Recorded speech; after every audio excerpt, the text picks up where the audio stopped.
정보가 있는 시사 토크쇼 장윤선의 팟짱. 아직도 홍삼만 드십니까? 홍삼만 드신 여러분 행복하십니까?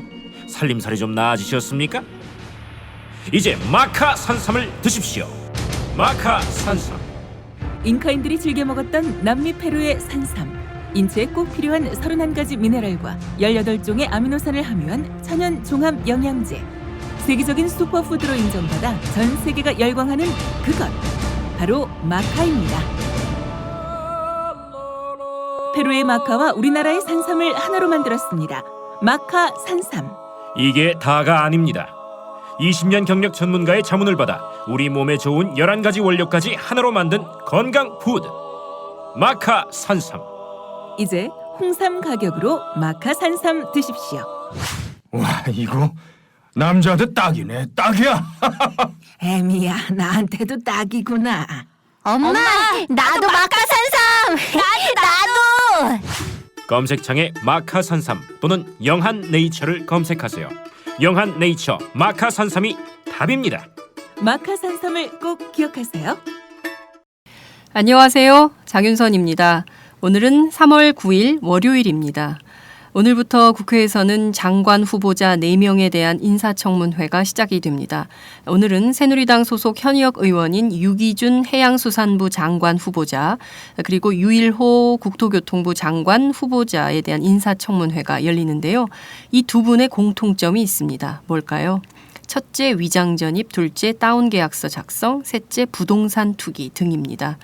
박근혜 대통령은 그나마 현역 정치인으로 장관 후보자를 지명하면 검증의 칼날은 피해갈 수 있을 것으로 판단했을지 모릅니다. 그렇지만 여지없이 검증의 칼날은 피하기 어려울 것으로 보입니다. 그만큼 우리 사회 보수 기득권층의 부패 문제는 만연한 문제다, 이렇게 볼 수 있을 것 같은데요. 문제는 이뿐만이 아닙니다. 두 후보 모두 20대 총선 출마 의지가 강력하다는 점입니다. 20대 총선에 출마하려면 적어도 내년 초에는 사퇴해야 합니다. 그러면 결국 10개월짜리 시한부 장관을 역임하게 되는 것인데요. 그렇다면 국토부 그리고 해수부 관료들이 과연 10개월짜리 장관에게 제대로 충성하고 정확한 일의 집행이 이루어지도록 할 수 있을까요? 오히려 10개월간 자신들의 지역구의 전시성 사업을 위해서 정부 부처를 동원하는 일은 없을까요? 뿐만 아니라 이분들을 국회로 보낸 지역구 국민들은 또 뭐가 되는 것일까요? 선거 민주주의 제도를 무력화하는 방법도 참 여러 가지인 것 같습니다. 두 후보자는 박근혜 대통령을 도와서 국무위원으로 장관직을 수행하든지 아니면 국회의원직을 수행하든지 두 후보자는 일도 양단의 길을 선택해야 할 것으로 보입니다. 오늘 팟짱은 모두 4꼭지를 준비했습니다. 이번 주부터 새롭게 들어가는 고정 코너를 먼저 소개하도록 하겠습니다. 박정호 오마이뉴스 기자가 매일 여러분들께 오전 7시까지 취합된 따끈따끈한 뉴스들을 종합 발제해 드리도록 하겠습니다. 기자들은 매일 당일의 이슈 가운데 본인이 소화할 보도 내용을 발제하게 되는데요. 박정호 기자는 팟짱 애청자분들께 매일 뉴스를 종합 발제해 드리도록 하겠습니다. 박정호의 뉴스짱, 많은 성원 부탁드립니다. 오늘부터 국회 인사청문회가 시작됩니다. 오마이뉴스 이승훈 기자로부터 오늘 열리는 인사청문회, 유희로, 유기준 두 후보가 무사 통과할 수 있을지 직접 들어보도록 하겠습니다. 두 후보자의 인사검증 꼼꼼하게 짚어드리겠습니다. 오는 4월 29일 국회의원 선출을 위한 재보궐선거가 치러집니다. 새정치민주연합 은수미 의원도 이 선거에 도전했는데요. 경기 성남 중원의 재보선 출마 어떻게 될까요? 이 선거를 위해서 의원직까지 사퇴를 선언한 은수미 의원을 통해서 새롭게 지역구에 도전하는 그 이유 직접 들어보도록 하겠습니다. 매주 월요일의 고정 코너 종창 브라더스의 종창 토크. 오늘은 주한미 대사인 리퍼트 대사의 피습, 그리고 극단적 민족주의, 한미동맹, 그리고 숙미주의에 대해서 살펴보도록 하겠습니다. 팟짱 시작합니다.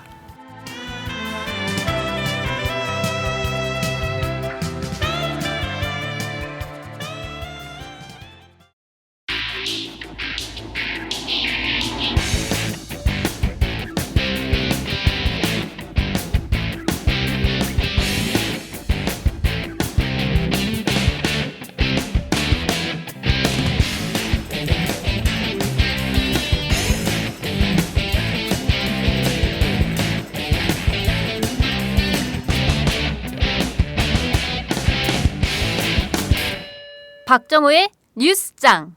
박정호의 뉴스장 시작합니다. 이번 주부터 새로 시작하는 고정 코너인데요.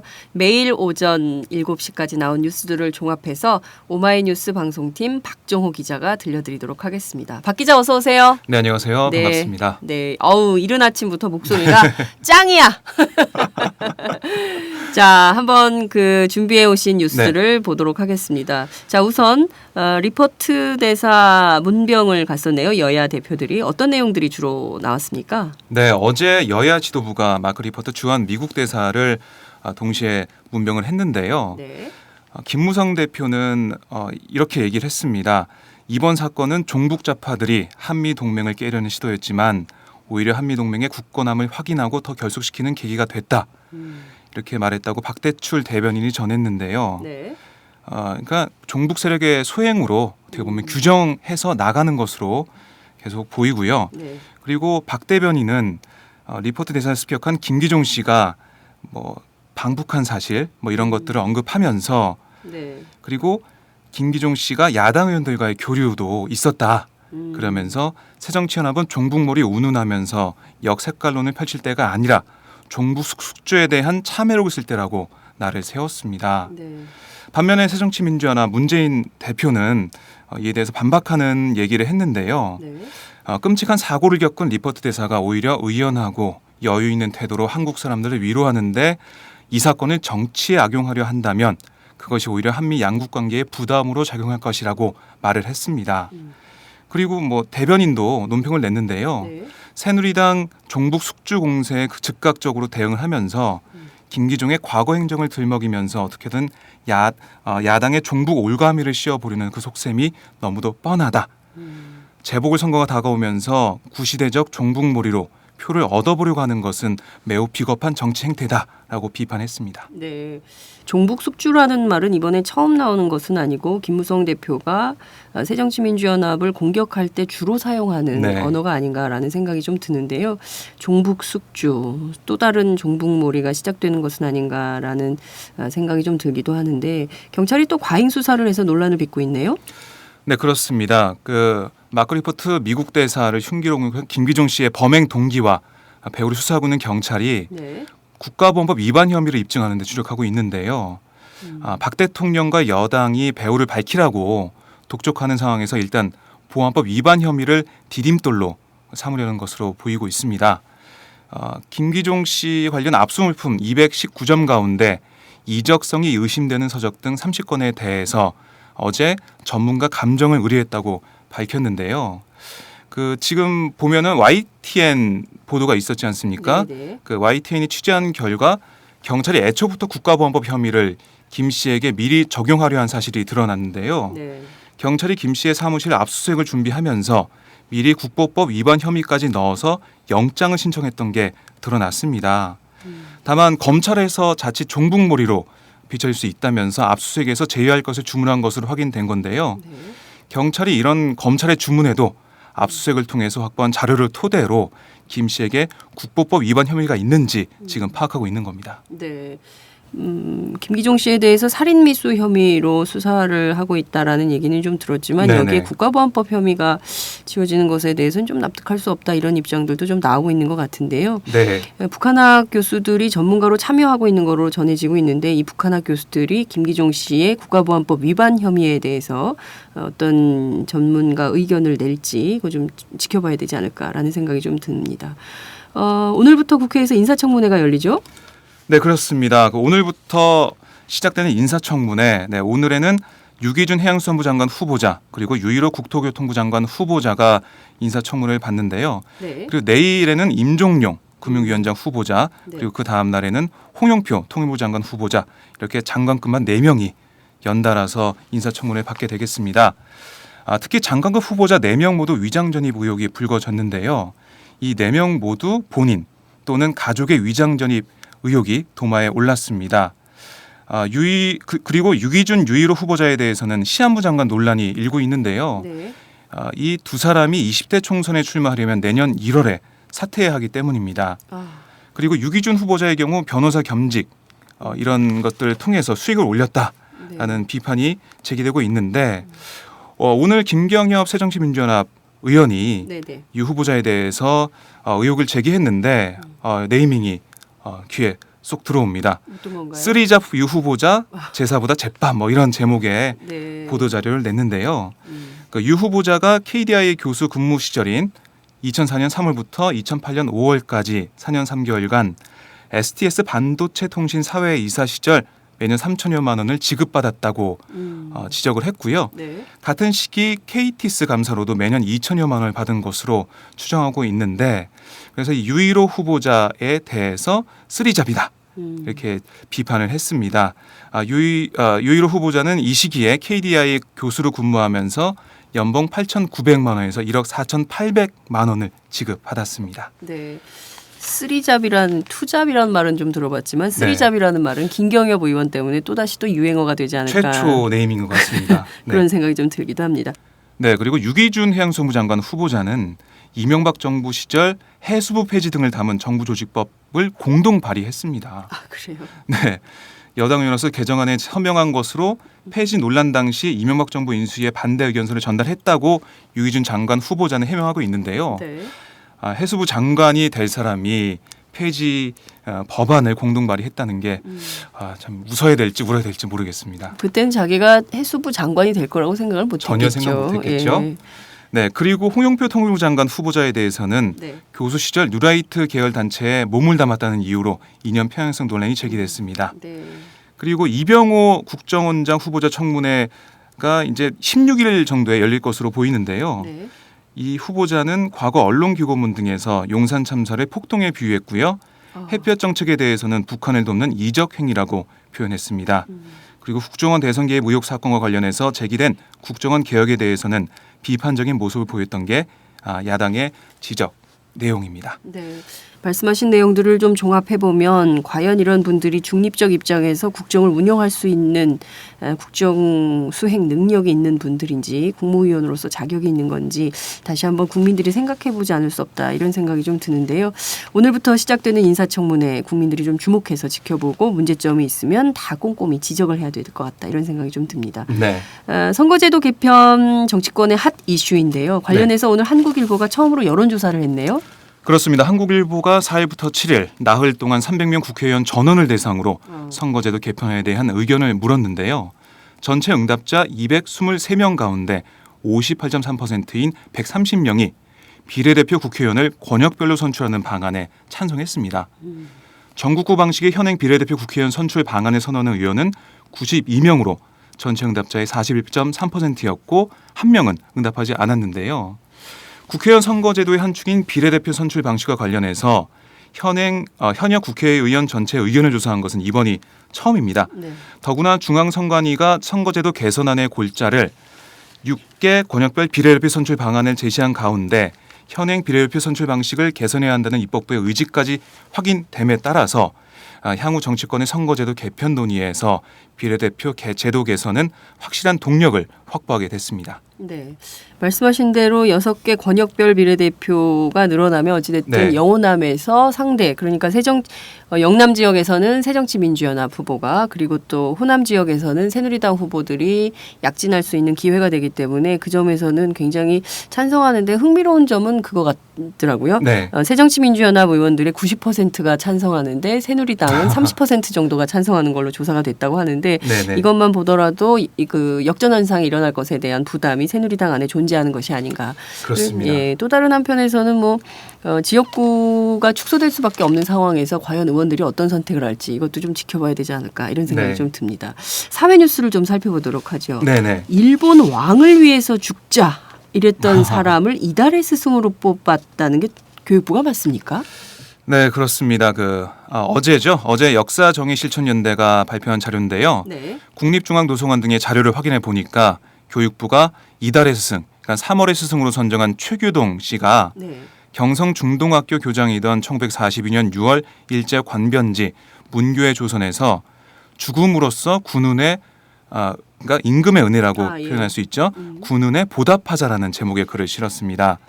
최 씨는 반도 2,400만 민중도 병역에 복무하는 명예를 짊어지게 됐다.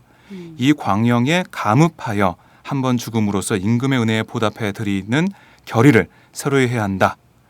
이는 황국 신민 교육의 추후의 마무리다라고 썼습니다. 어떻게 이런 분을 교육부가 이달의 도대체 어떤 분을 스승으로 모시자는 겁니까? 그 얘기를 좀 더 들어보죠. 매일신보에 어떤 내용이 더 실린 건가요? 이 좀 꼼꼼히 이런 내용은 좀 들어봐야 될 것 같아요. 네, 그리고 매일신보가 네. 그가 조선신궁의 중일전쟁 기원제 발기인 그리고 임전보국단 평의원, 징병제 실시, 축하연 등에 참가한 것으로 전하고 있고요. 네. 근데 그의 행적은 민족문제연구소가 펴낸 친일 인명사전에 올라있지 않습니다. 아, 그렇습니까? 예, 이런 문제도 있는데 네. 교육부 측은 교육과 홍보를 곧바로 중단하겠다 이렇게 밝혔고요. 네. 이달의 스승 12명 모두 전면 재검증에 추진 여부를 결정하겠다라고 밝혔습니다. 교육부 장관 황우여 장관이 이번에 뽑힌 이달의 스승을 지시한 건가요? 누가 지시한 겁니까? 네, 그 황우여 교육부 장관의 지시인데요. 네. 이 황 장관의 지시로 한국교원단체 총연합회와 함께 선정 작업을 교육부가 벌인 겁니다. 참. 황 장관의 지시로 교총과 함께 벌여서 친일파의 거두를 네. 우리가 학생들이 본받아야 될 이달의 스승으로 뽑았다는 것 자체가 굉장히 심각한 치욕이다. 이런 생각이 좀 듭니다. 자, 경제 뉴스를 좀 살펴보도록 하죠. 이 전세값 문제가 연일 폭등하고 있어서 모든 국민들의 심기를 불편하고 있는데 여전히 전세 대란이 지금 봄 이사철이 다가오고 있는데요. 지금 네네. 상황이 어떤가요? 네, 어제 한국감정원 자료가 나왔는데요. 네. 이 전세 대란의 영향으로 수도권 아파트 중 1%가 전세가율, 그러니까 집값 대비 전세 가격 비율이 90%를 넘어선 것으로 나타났습니다. 그리고 또 수도권 아파트 10가구 가운데 6가구가 매매가와 전세가의 차이가 1억 원도 나지 않아서 만약에 집값이 하락하면은 깡통 전세가 되는 거죠. 그러네요. 예, 깡통 전세가 그러니까 세입자가 전세금을 반환받지 못하는 상황. 왜냐하면 집값이 떨어지면은 그 집값을 못 받기 때문에 네. 올라버린 전세값을 못 주는 상황이 벌어진다는 겁니다. IMF 때 이랬어요. IMF 때 이래가지고 네. 그때 막 나온 그 뭐 빌라 이런 것들이 굉장히 많이 있었죠. 헐값에 나온 빌라들. 진짜 제2의 IMF가 우려된다든지 이게 현실화되고 있는 상황 같네요. 네, 그렇습니다. 그 부동산 연구원장의 이제 멘트도 있었는데요. 네. 그러니까 중저가 전세의 경우에는 전세 보증금 반환을 보증해줄 수 있는 보온 상품을 개발하는 게 필요하다. 네. 왜냐하면 자칫 잘못하다가는 전세금을 못 받는 상황이 벌어질 수 있으니까 그렇습니다. 사회적 혼란으로 이게 벌어질 수 있는 상황입니다. 네. 아, 이게 진짜 그 디플레이션이 심각하게 우려되는 상황에서 한국 경제 계속 이렇게 대안 없이 가면 이 파국은 곧 닥치는 것이 아닌가라는 우려가 커집니다. 4월 위기설, 네. 어음만기가 도래하는 4월 위기설이 계속 나오고 있는데 정부 정책이 이대로 가서는 안 되지 않을까라는 생각이 좀 듭니다. 끝으로 한 가지 더 살펴보도록 하죠. 네. 좀 서글픈 뉴스가 하나 있네요. 빈곤 아동이 65만 명이나 된다고요. 네, 그렇습니다. 정부 지원을 제대로 받지 못하는 빈곤 아동 수가 65만 명을 넘어선 것으로 그 정도로 추정이 되는데요. 한국보건사회연구원은 어제 네. 아동 빈곤 현황과 정책 방향이란 보고서를 발표했는데요. 2013년 아동 종합실태 조사 대상 3,528가구를 분석한 결과 65만 명이 빈곤 아동이라고 추정됐습니다. 엄청 많은 거죠. 그렇습니다. 이게 어떻게 보면 경제 대국이라고 하는 OECD 네, 10위권 국가에서 이게 무슨 소리입니까? 네, 참 안타까운 상황인데요. 네. 보고서를 보면 아동이 있는 가구의 상대 빈곤율은 10.62%였으나 네. 국민기초생활보장수급 가구이거나 차상위 계층에 포함돼 정부 지원을 받는 가구는 4%에 불과했습니다. 이를 아동수로 환산하면 빈곤 아동 102만 7,800여 명 중 36.6%인 37만 6,400여 명만 정부 지원을 받았고 네. 나머지 65만 1,300여 명은 별다른 지원을 받지 못하고 있었습니다. 특히 아동 빈곤율은 한부모나 조성 가구에서 크게 높은 것으로 나타나는데요.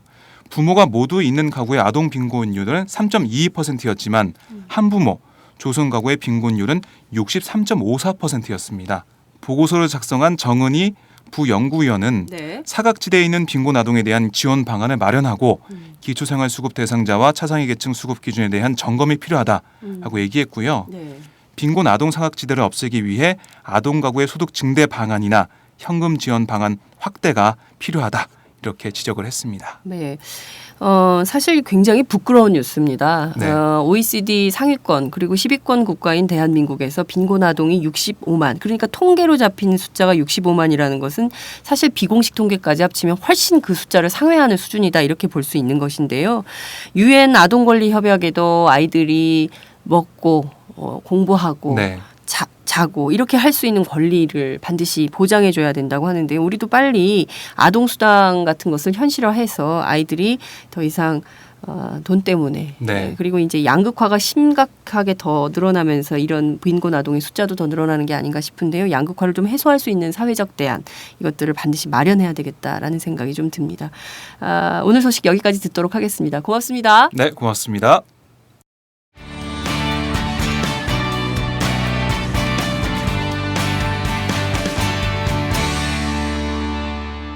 여러분은 지금 오마이뉴스 장윤선 기자가 진행하는 팟캐스트 팟짱을 듣고 계십니다.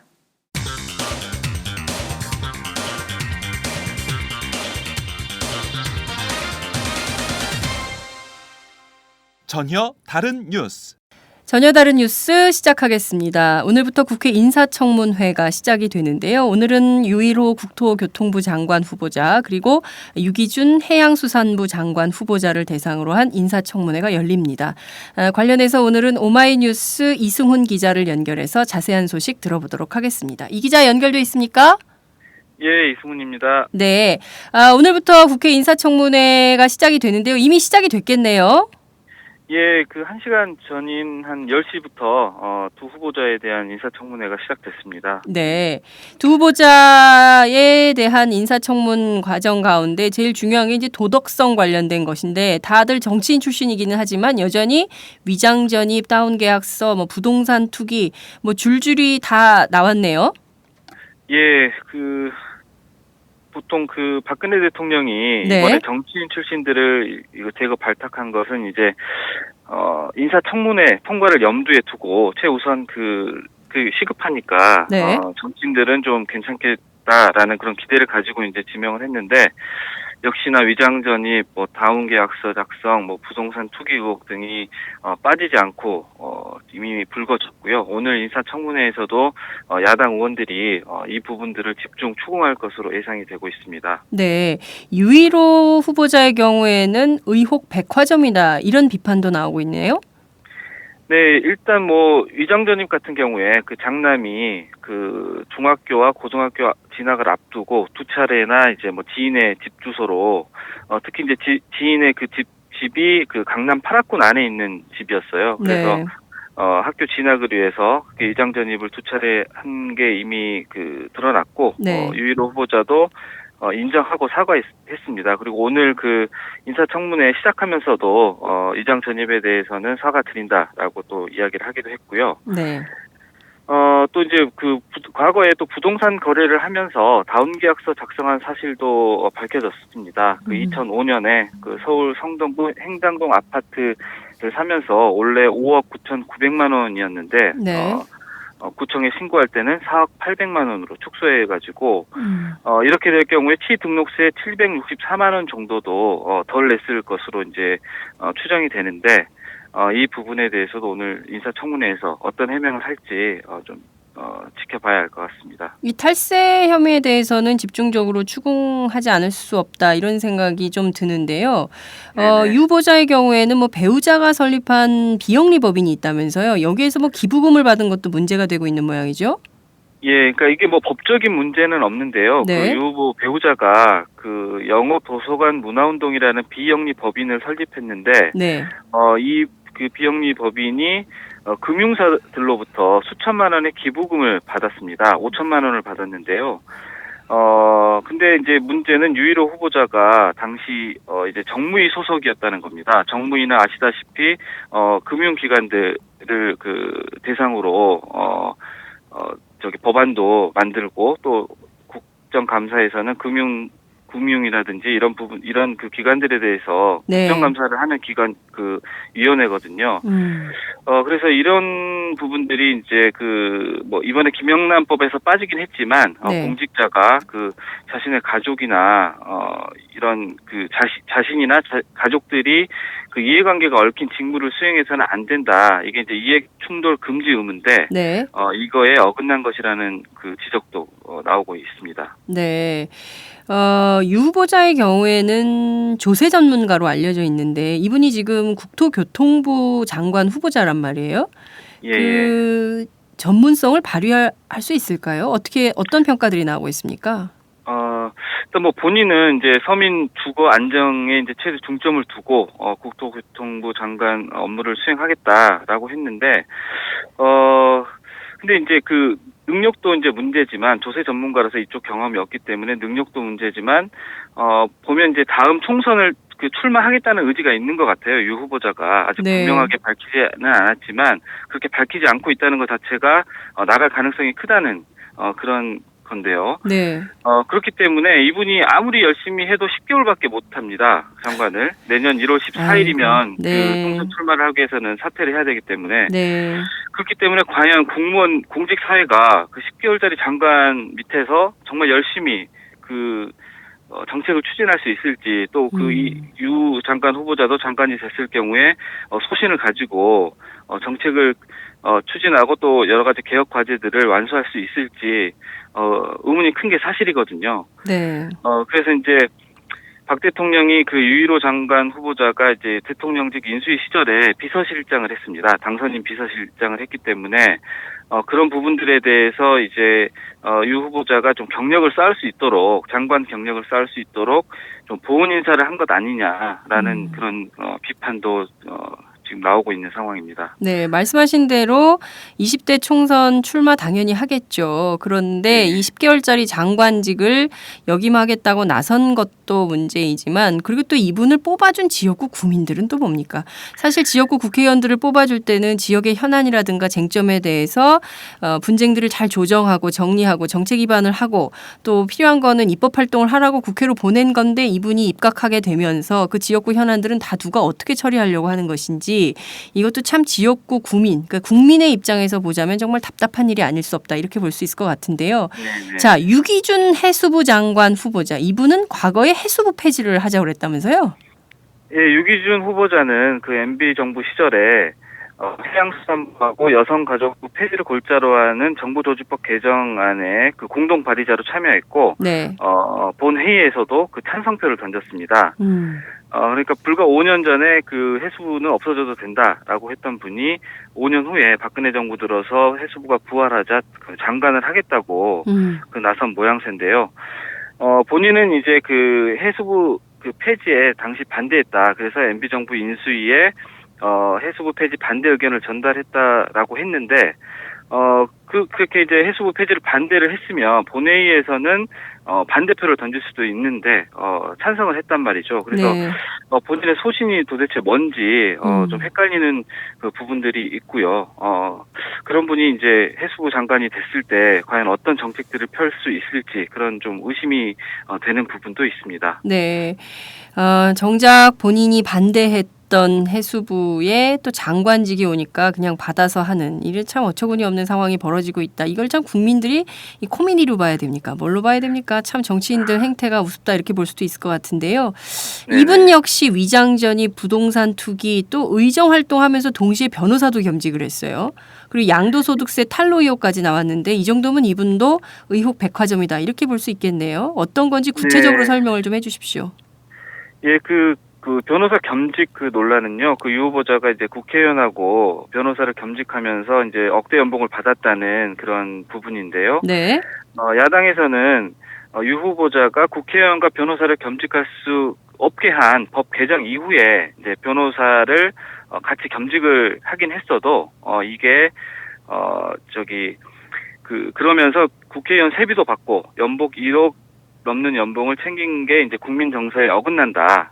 이제 그런 부분들을 이제 지적을 하고 있는 거고요. 네.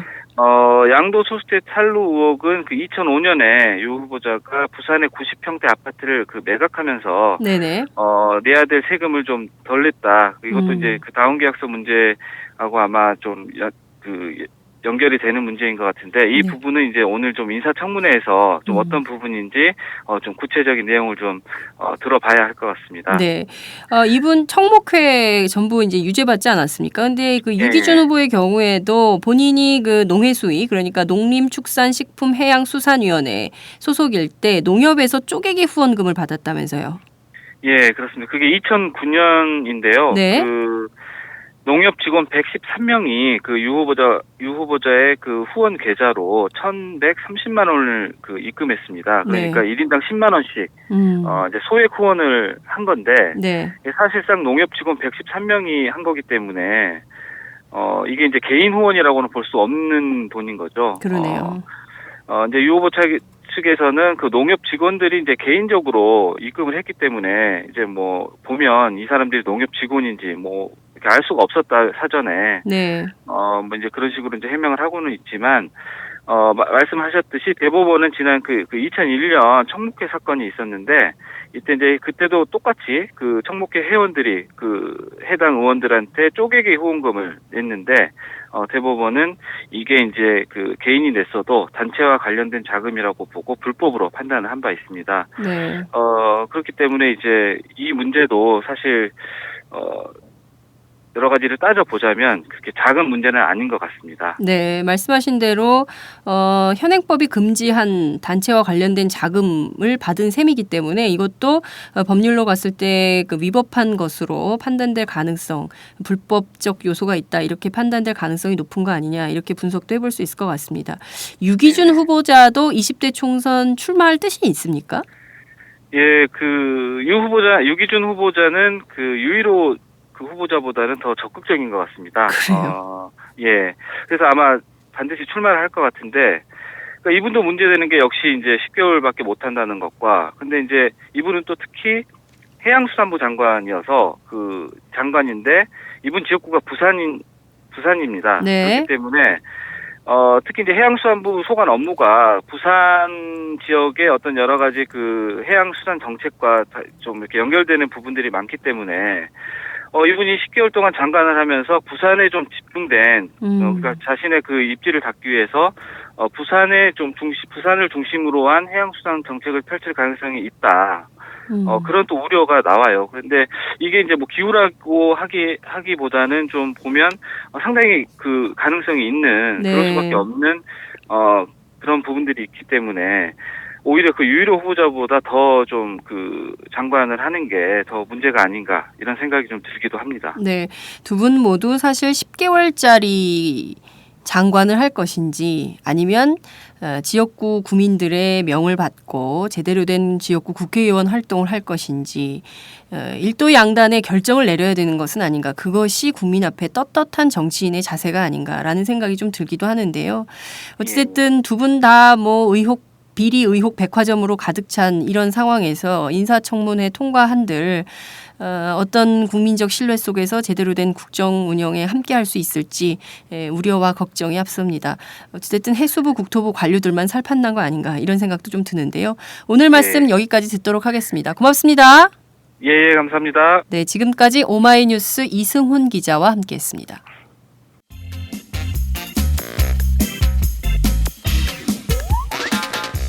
매일 정오 여러분의 점심시간 맛있게 씹어드실 뉴스를 보내드리는 장윤선의 팟짱. 매일나 신선한 뉴스를 맛보고 싶으시다고요? 보수 언론이 대충 훑고 지나간 뉴스 그 이면의 진실을 알고 싶으시다고요? 그렇다면 여러분의 곁에 장윤선의 팟짱이 있습니다. 좋아요와 구독하기로 응원해주세요. 포털사이트 검색창에서 장윤선의 팟짱을 치거나 모바일 앱스토어에서 팟빵 클릭 후 장윤선의 팟짱을 들러주세요. 요거 재밌네 할 때는 과감하게 좋아요를 눌러주세요. 여러분의 꼼꼼한 사랑이 팟짱을 키웁니다. 장윤선의 팟짱 애청자 여러분, 좋아요와 구독하기 꼭 부탁드립니다.